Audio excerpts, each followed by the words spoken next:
Assalamualaikum warahmatullahi wabarakatuh. Pada zaman Rasulullah Shallallahu Alaihi Wasallam, ada seorang pemuda bermata biru, rambutnya merah, berpenampilan cukup tampan. Wajahnya selalu melihat pada tempat sujudnya dan tangan kanannya menumpang pada tangan kirinya. Pemuda ini tidak pernah lalai dari membaca Al-Quran dan senantiasa ia menangis. Pakaiannya hanya 2 helai saja, namun sudah terlalu lusuh untuk dipakai, sehingga tidak ada orang yang menghiraukannya. Pemuda ini jika bersumpah demi Allah, pasti akan terkabul. Beliau tidak dikenali dan miskin, malah banyak orang yang suka menertawakannya, mengejeknya, dan menuduhnya sebagai pencuri, serta bermacam lagi penghinaan dilemparkan kepadanya. Pemuda Yaman ini telah lama menjadi yatim, tidak mempunyai saudara kecuali hanya ibunya yang telah tua dan lumpuh. Untuk menyerah kehidupan sehari-hari, Uwais bekerja sebagai pengembala kambing. Upah yang diterimanya hanya cukup untuk kehidupan harian bersama ibunya. Jika ada uang lebih, beliau akan membantu tetangganya yang hidup miskin dan serba kekurangan seperti keadaannya. Walaupun dalam keadaan serba payah, beliau tidak pernah lalai dalam mengerjakan ibadahnya, sedikit pun tidak pernah berkurang. Sepanjang hidupnya, beliau melakukan puasa di siang hari dan bermunajat di malam harinya. Akan tetapi hanya satu permintaan yang sulit ia kabulkan. "Anakku, mungkin ibu tak lama lagi akan bersamamu. Ikhtiarkan agar ibu dapat mengerjakan haji," pinta sang ibu. Mendengar ucapan sang ibu, Uwais Al-Qarni pun jadi termenung. Perjalanan ke Mekah sangatlah jauh, melewati padang tandus yang cukup panas. Orang-orang biasanya menggunakan unta dan membawa banyak perbekalan. Lantas, bagaimana hal itu dilakukan Uwais yang sangat miskin dan tidak memiliki kendaraan? Maka dibelilah seekor anak lembu yang harganya cukup murah. Uwais membuatkan kandang di puncak bukit. Setiap pagi ia bolak-balik menggendong anak lembu itu naik turun bukit. "Uwais sudah gila, Uwais sudah gila," kata orang-orang yang melihat tingkah laku Uwais Al-Qarni. Banyak orang yang menganggap aneh apa yang dilakukannya tersebut. Tak pernah ada hari yang terlewatkan ia menggendong lembu itu naik turun bukit. Semakin hari anak lembu itu semakin besar, dan semakin besar pula tenaga yang diperlukan Uwais. Tetapi karena latihan tiap hari, anak lembu yang membesar itu tidak terasa lagi bagi Uwais Al-Qarni. Setelah 8 bulan berlalu, sampailah pada musim haji. Lembu Uwais telah mencapai 100 kg, begitu juga otot Uwais yang semakin kuat. Ia menjadi bertenaga untuk mengangkat barang. Taulah sekarang orang-orang, apa maksud Uwais menggendong lembu setiap harinya. Ternyata ia sedang latihan untuk menggendong ibunya. Uwais menggendong ibunya berjalan kaki dari Yaman ke Makkah. Subhanallah, alangkah besar cinta Uwais pada ibunya. Uwais berjalan tegap menggendong ibunya wukuf di Ka'bah. Ibunya terharu dan bercucuran air mata karena telah sampai di Baitullah. Di hadapan Ka'bah, ibu dan anak itu berdoa, "Ya Allah, ampuni semua dosa ibu," kata Uwais Al-Qarni. "Bagaimana dengan dosamu?" tanya sang ibu keheranan. Uwais menjawab, "Dengan terampuninya dosa ibu, maka ibu akan masuk surga. Cukuplah ridho dari ibu yang akan membawaku ke surga."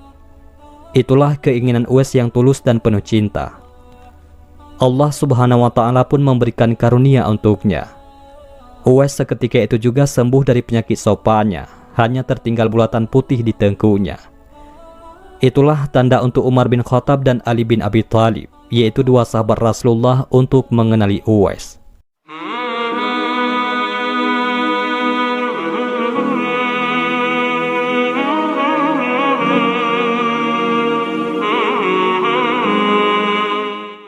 Uwais Al-Qarni telah memeluk Islam pada masa negeri Yaman mendengar seruan Nabi Muhammad SAW.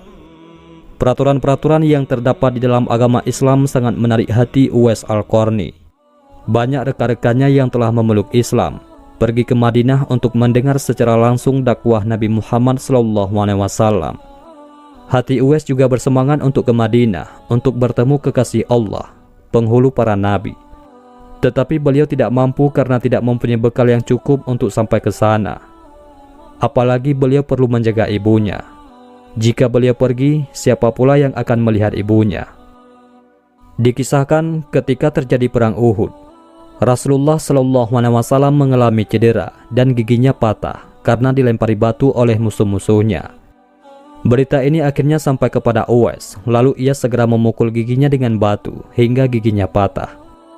Hal tersebut dilakukan sebagai bukti kecintaannya kepada baginda Nabi Muhammad SAW, sekalipun beliau belum pernah melihat baginda Nabi. Hari berganti hari dan musim pun berlalu, kerinduannya terhadap Rasulullah tak dapat dibendung lagi. Uwais merenungkan diri dan bertanya dalam hatinya, bisakah dirinya dapat bertemu dengan Nabi dan memandang wajah Nabi dari dekat? Akhirnya pada suatu hari Uwais mendekati ibunya, mengeluarkan isi hatinya dan memohon izin kepada ibunya agar diperkenankan pergi menemui Nabi yang begitu ia rindukan di Madinah. Sang ibu, walaupun telah uzur, merasa terharu ketika mendengar permohonan anaknya. Beliau memahami perasaan Uwais dan berkata, "Pergilah wahai anakku, temuilah Nabi di rumahnya, dan bila telah berjumpa, segeralah engkau kembali pulang." Dengan perasaan gembira yang amat sangat, Uwais berkemas untuk berangkat ke Madinah. Dan sebelum pergi, beliau menyiapkan keperluan ibunya yang akan ditinggalkan, serta berpesan kepada tetangganya agar dapat menemani ibunya sepanjang kepergian beliau. Sesudah mencium tangan ibunya yang tercinta, berangkatlah Uwais menuju ke Madinah, yang jaraknya sekitar 400 km dari Yaman. Dengan waktu yang cukup lama, akhirnya tibalah Uwais Al-Qarni di kota Madinah. Segeralah ia menuju ke rumah Nabi Muhammad SAW. Diketuknya pintu rumah itu sambil mengucapkan salam. Keluarlah Sayyidatina Aisyah radhiyallahu anha sambil menjawab salam Uwais. Segera saja Uwais menanyakan baginda Nabi yang ingin ditemuinya. Namun ternyata baginda Shallallahu Alaihi Wasallam tidak berada di rumah, melainkan berada di medan perang. Betapa kecewa hati sang perindu, dari jauh ingin berjumpa, tetapi yang dirindukannya tidak berada di rumah. Dalam hatinya bergolak perasaan ingin menunggu kedatangan Rasulullah dari medan perang. Tapi beliau teringat akan pesan ibunya yang sudah tua dan senantiasa dalam keadaan tidak sehat itu agar ia cepat pulang ke Yaman. Disebabkan ketaatan kepada ibunya, pesan dari ibunya itu telah mengalahkan suara hati untuk menunggu kepulangan Rasulullah SAW. Ia akhirnya mohon pamit kepada Sayyidatina Aisyah radhiyallahu anha untuk pulang kembali ke Yaman. Uwais lalu menitipkan salamnya kepada Nabi Muhammad SAW dan melangkah pulang dengan perasaan hampa karena tidak dapat bertemu dengan kekasih Allah. Sepulangnya dari perang, Rasulullah SAW langsung bertanya tentang kedatangan orang yang mencarinya. Nabi Muhammad SAW menjelaskan bahwa Uwais Al-Qarni adalah anak yang taat kepada ibunya. Beliau adalah penghuni langit. Mendengar perkataan Rasulullah SAW, Sayyidatina Aisyah radhiyallahu anha dan para sahabatnya tertegun seketika. Lalu kata Sayyidatina Aisyah radhiyallahu anha, memang benar sebelum ini ada seseorang telah datang mencari Rasulullah SAW. Tetapi orang itu segera pulang ke Yaman karena teringat akan ibunya yang sudah tua dan sakit, sehingga beliau bimbang meninggalkan ibunya terlalu lama. Rasulullah SAW bersabda, "Kalau kalian ingin berjumpa dengan dia, yaitu Uwais Al-Qarni, perhatikanlah bahwa ia mempunyai tanda putih di tengah-tengah telapak tangannya." Sesudah itu Rasulullah SAW memandang kepada Sayyidina Ali dan Sayyidina Umar radhiyallahu anhum lalu bersabda, "Apabila kalian bertemu dengan dia, mintalah doa dan istighfarnya untuk kalian, karena dia adalah penghuni langit, bukan penghuni bumi." Tahun berganti tahun, dan Sayyidina Umar menjadi khalifah kedua menggantikan Abu Bakar As-Siddiq yang telah wafat. Suatu ketika, Khalifah Umar teringat akan sabda Nabi tentang Uwais Al-Qarni, sang penghuni langit. Beliau segera mengingatkan sahabatnya, yaitu Sayyidina Ali, untuk mencari Uwais bersama-sama. Sejak saat itu, setiap kali ada kafilah yang datang dari Yaman, mereka berdua akan bertanya tentang Uwais Al-Qarni, apakah ia turut bersama mereka. Di antara kafilah-kafilah itu ada yang merasa heran, apakah sebenarnya yang dicari oleh kedua sahabat besar itu. Adapun rombongan kafilah dari Yaman menuju ke Syam silih berganti membawa barang dagangan mereka. Suatu ketika, Uwais Al-Qarni turut bersama rombongan kafilah menuju kota Madinah. Melihat ada rombongan kafilah yang datang dari Yaman, bersegeralah Khalifah Umar dan Sayyidina Ali mendatangi mereka dan menanyakan apakah Uwais turut bersama mereka. Rombongan itu mengatakan bahwa ia ada bersama mereka dan sedang menjaga unta-unta mereka di perbatasan kota. Mendengar jawaban itu, mereka berdua bergegas menemui Uwais Al-Qarni. Sesampainya di tempat Uwais, Khalifah Umar dan Sayyidina Ali memberi salam. Namun rupanya Uwais sedang melaksanakan sholat. Setelah mengakhiri sholatnya, Uwais menjawab salam kedua tamu agung tersebut sambil bersalaman. Sewaktu berjabatan, Khalifah Umar segera membalikkan tangan Uwais untuk membuktikan kebenaran tanda putih yang berada di telapak tangan Uwais, sebagaimana pernah disabdakan oleh baginda Rasulullah Muhammad SAW. Ditanyalah Uwais oleh kedua sahabat Nabi tersebut, "Siapakah nama saudara?" Lalu Uwais menjawab, "Abdullah." Mendengar jawaban itu, kedua sahabat itu pun tersenyum dan mengatakan, "Kami juga Abdullah, yakni hamba Allah. Tapi siapakah namamu yang sebenarnya?" Uwais kemudian berkata, "Nama saya Uwais Al-Qarni." Sepanjang perkenalan mereka, taulah mereka bahwa ibu Uwais telah meninggal dunia. Itulah sebabnya beliau baru dapat turut serta bersama rombongan kafilah dagang itu. Akhirnya, Khalifah Umar dan Sayyidina Ali memohon agar Uwais berkenan untuk mendoakan mereka. Uwais enggan dan dia berkata kepada Khalifah, "Sayalah yang harus meminta doa dari kalian." Mendengar perkataan Uwais, Khalifah berkata, "Kami datang ke sini untuk memohon doa dan istighfar dari Tuhan." Disebabkan didesak oleh dua sahabat besar ini, Uwais Al-Qarni akhirnya mengangkat kedua tangannya, lalu berdoa dan membacakan istighfar. Setelah itu Khalifah Umar radhiyallahu an berjanji untuk memberinya uang negara dari Baitul Mal kepada Uwais sebagai biaya hidupnya. Uwais Al-Qarni menolaknya dengan lembut dengan berkata, "Hamba mohon supaya hari ini saja hamba diketahui orang. Untuk hari-hari selanjutnya, biarlah hamba yang fakir ini tidak diketahui orang lagi." Setelah kejadian itu, nama Uwais kembali tenggelam dan tidak lagi terdengar beritanya. Tapi diriwayatkan, ada seorang lelaki pernah bertemu dan dibantu oleh Uwais. Orang itu mengisahkan, "Waktu itu kami sedang berada di atas kapal menuju ke tanah Arab bersama para pedagang. Tanpa disangka-sangka, angin ribut bertiup dengan kencang. Akibatnya, hempasan ombak menghantam kapal kami, sehingga air laut masuk ke dalam kapal dan menyebabkan kapal semakin berat. Pada saat itu, kami melihat seorang lelaki mengenakan selimut berbulu berada di satu sudut kapal, lalu kami memanggilnya. Lelaki itu bangun, lalu melakukan sholat di atas air. Betapa terkejutnya kami melihat kejadian itu. Wahai waliullah, tolonglah kami." Tetapi lelaki itu tidak menoleh. Lalu kami berseru lagi, "Demi Zat yang telah memberimu kekuatan beribadah, tolonglah kami." Lelaki itu menoleh kepada kami dan berkata, "Apa yang terjadi? Tidakkah engkau melihat bahwa kapal berada di badai dan dihantam ombak?"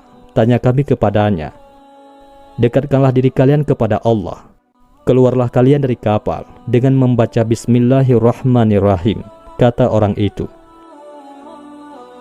Kami pun keluar dari kapal satu persatu. Pada saat itu, jumlah kami 500 jiwa lebih. Sungguh ajaib, kami semua tidak tenggelam, sedangkan perahu kami yang lain tenggelam ke dasar laut bersama isinya. Lalu orang itu berkata kepada kami, "Tidaklah mengapa harta kalian menjadi korban, asalkan kalian semua selamat."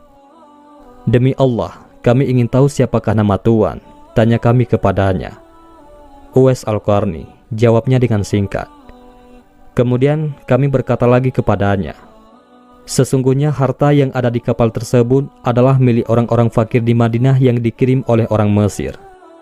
Jika Allah mengembalikan harta kalian, apakah kalian akan membagi-bagikannya kepada orang-orang fakir di Madinah?" tanya Uwais Al-Qarni. "Ya, kami akan membagikannya," jawab kami. Orang itu pun melaksanakan sholat 2 rakaat di atas air, lalu berdoa. Setelah Uwais Al-Qarni mengucapkan salam, tiba-tiba kapal itu muncul ke permukaan air. Lalu kami menaikinya dan meneruskan perjalanan. Setibanya di Madinah, kami membagi-bagikan seluruh harta kepada orang-orang fakir di Madinah sehingga tidak ada satupun yang tertinggal. Beberapa waktu kemudian, tersiarlah kabar bahwa Uwais Al-Qarni telah berpulang ke rahmatullah. Anehnya, pada saat dia hendak dimandikan, tiba-tiba terlalu banyak orang yang berebut hendak memandikannya. Dan ketika dibawa ke tempat pembaringan untuk dikafankan, begitu ramai orang yang menunggu untuk mengkafankannya. Demikian pula ketika orang pergi hendak menggali kuburnya.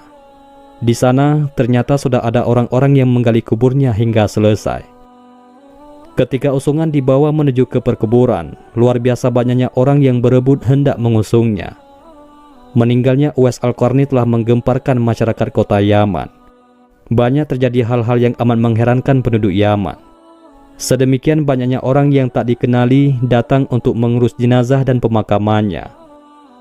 Sejak ia dimandikan, sampailah ketika jenazahnya hendak diturunkan ke dalam kubur, ada saja orang-orang yang telah siap melaksanakannya terlebih dahulu.